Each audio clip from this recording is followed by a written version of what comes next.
सतयुग में हुई जवान, द्वापर में फेरा, कुण पहली बार बहू ने नापी, ले ले मूसल डोरा।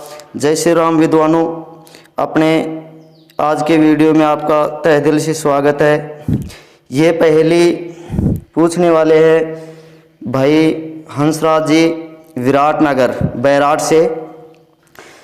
तो आज की पहेली है, सतयुग में हुई जवान, द्वापर में फेरा, कुण पहली बार बहू ने नापी, ले ले मूसल डोरा। विद्वानों, इस पहेली का जवाब जानते हैं। इससे पहले आपसे एक छोटी सी गुजारिश है, यदि अभी तक अपने चैनल को सब्सक्राइब नहीं किया तो कृपया सब्सक्राइब कर लें। आज की पहेली सतयुग से द्वापर युग के बीच में संबंध स्थापित करती है।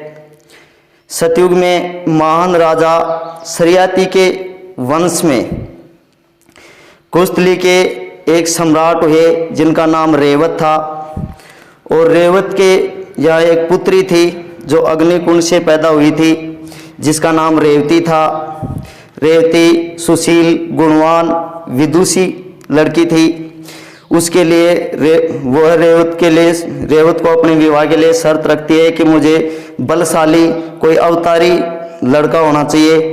विद्वानों, रेवत इधर उधर पृथ्वीलोक पर घूमता है, उसे उस लायक वर नहीं मिलता है। रेवत घूमता हुआ ब्रह्मलोक में चला जाता है। वहां पर गंधर्वगान चल रहा था। रेवत राजा सोचता है कि थोड़ी देर मैं ये गंधर्वगान सुन लेता हूँ, इनको क्यों मैं परेशान करूं। गंधर्वगान जैसे ही समाप्त होगा, विद्वानों राजा रेवत सोचता है कि जैसे ही गंधर्वगान समाप्त होगा और मैं ब्रह्मा जी से अपनी पुत्री रेवती के लिए एक सुयोग्य वर पूछता हूं मैं। विद्वानों, रेवत को पता ही नहीं चलता है और देखते ही देखते सतयुग से त्रेता युग आता है। त्रेता युग भी बीत जाता है और द्वापर युग का भी अंत होने वाला होता है।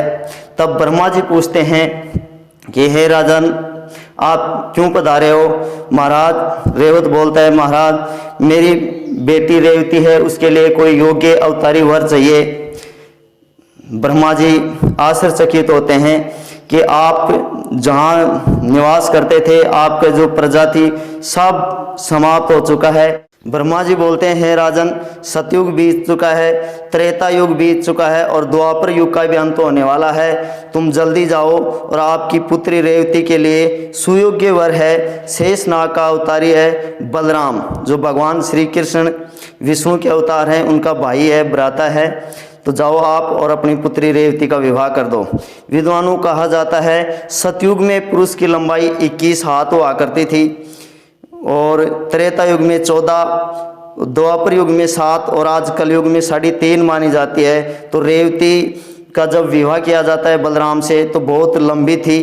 तो उस समय पहली बार जैसे ही रेवती उनके घर आती है बलराम के, तो मूसल डोरा आदि से उनको लंबाई नापी जाती है और कहा जाता है कि जो बलराम का हथियार था हल, उसके माध्यम से रेवती की लंबाई छोटी कर दी जाती है। तो विद्वानों, आज की पहेली का जवाब यही है कि पहली बार मूसल और डोरा जब बहू अपने ससुराल के घर प्रवेश करती है तो पहली बार मूसल और डोरा से द्वापर युग में बलराम की पत्नी रेवती को मापा गया था। आशा करते हैं आज की पहेली और उसका जवाब आपको अच्छा लगा होगा। फिर मिलते हैं एक अगली नई रोचक धार्मिक पहेली के साथ। तब तक जय हिंद, जय भारत। धन्यवाद।